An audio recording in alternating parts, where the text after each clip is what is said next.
저는 사실 공예도 그렇고 디자인도 그렇고 사실 쓰임이 중요한 요소라고 생각합니다. 어떻게 보면 쓰임이라는 것 자체가 공예가 가지고 있는 차별화된 특징이지 않을까 그렇게 생각을 하고 있죠.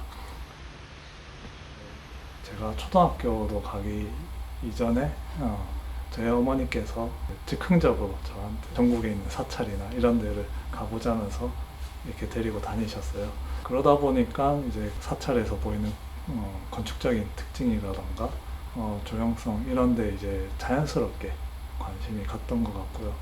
차가 안 막히는 이른 새벽이라던가 좀 어스름이 져 있는 시간대에 이제 절이나 그런 문화재 공간에 가는 경우가 많았습니다. 그 시간대에 사찰은 뭔가 미스테리한 빛이 없지만 형태는 보이는 뭔가 쪽빛으로 이루어진 그런 세상같이 보였거든요. 저한테는 차갑고 정제되고 세련미가 담긴 이제 그런 조형을 하게 된 계기가 되었던 것 같습니다. 그런 기억들이. 이제 제가 헤리티지 시리즈에서는 목재와 돌 그리고 금속을 이렇게 사용을 하고 있는데요. 이제 그 소재들을 선택한 것은 고건축의 표적인 재료이자 또 인간이 이제 오랜 세월 동안 사용해왔던 클래식한 소재이기 때문에 이제 그렇게 선택을 하였습니다. 그런 돌과 나무, 금속 같은 경우는 오히려 사용을 했을 때 높은 멋이 생기는 게 이제 특징이기 때문에 공예 가구에 아주 적합하다고 생각을 해왔고요. 그리고 이제 수막새 같은 경우는 이제 흙이 아닌 한국의 대표적인 석재인 화강암으로 이제 수공으로 작업이 됐는데요. 수막새 조각에서는 어떻게 보면 공예와 과거를 상징하는 그런 의미를 담고 이제 몸체 같은 경우는 이제 금속을 많이 사용했는데요. 금속은 아주 심플한 형태를 지녀서 현대적인 이미지 그런 걸 부여해서 두 가지가 대비가 되면서 서로 또 상호 보완을 해서 조형성을 돋보이게 해주는 그런 연출을 하고자 소재를 선택을 해봤습니다.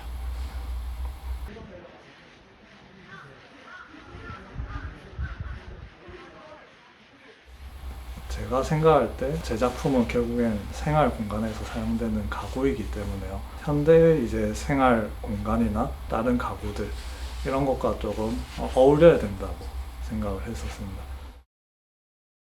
전통적인 요소지만 그게 너무 과도하게 표현되기보다는 자연스럽게 어우러지는 조형을 찾고자 했고요. 그래서 이제 제가 디자인을 할 때 방법이 뭐 예를 들어서 수막새로 디자인을 하자 할 때는 수막새를 찾아보지 않습니다. 먼저 제 기억 속에 있는 이미지로서 디자인을 하고요. 어느 정도 형태가 잡힌 다음에 혹시나 오류가 없었는지 자료를 찾아보자. 왜냐면 그런 전통적인 요소 혹은 컨셉이 되는 거에 대해서 너무 잘 알게 되면 그거를 다 표현하고 싶은 마음이 들더라고요. 그래서 오히려 그거를 조금 줄이기 위해서 이제 그렇게 디자인을 하고 있고요. 그 나무에 홀을 파는 작업을 하고 있는데요. 그 홀을 파는 이유가 이제 그 형상 자체가 어떻게 보면 과실의 꼭지 같기도 하고 동물의 배꼽 같기도 하고 그래서 뭔가 생명이 연결이 되는 듯한 이제 그런 형상인 거죠. 뭐 조각에서도 그렇고 되게 흔한 형태지만 저는 이제 그거를 나무에 새김으로써 나무결이 가지고 있는 자연스러운 그 결이 그 형상과 만나면 이제 소용돌이 치면서 빨려 들어가는 이미지가 생겨요. 이제 거기에 어떻게 보면 좀 나선형의 이미지가 나타나서 뭔가 생명의 잠재적인 에너지를 표현하는 그런 작업인 거죠. 나중에 돌이켜 보니까요. 왜 가구를 했을까 이렇게 생각을 해보면 저는 뭔가 사람들이 실제로 사용하는 것 자체 그리고 뭔가 실체가 있는 것 이런 거에 매력을 느꼈던 것 같아요. 제가 어릴 적에는 사실 뭐 프라모델 같은 것도 좋아했고 레고도 좋아했고 그런 거 한참 많이 만들었었는데 어느 순간 그게 이게 가짜구나 진짜가 아니구나 약간 그런 어떤 허무함을 느꼈거든요. 근데 이제 가구 같은 경우는 우리가 실제로 누군가가 사용하고 그 누군가가 길게는 몇십 년 아니면 평생을 사용할 수 있는 실체가 있는 무언가를 만든다는 게 저한테 좀 매력적이었던 것 같습니다.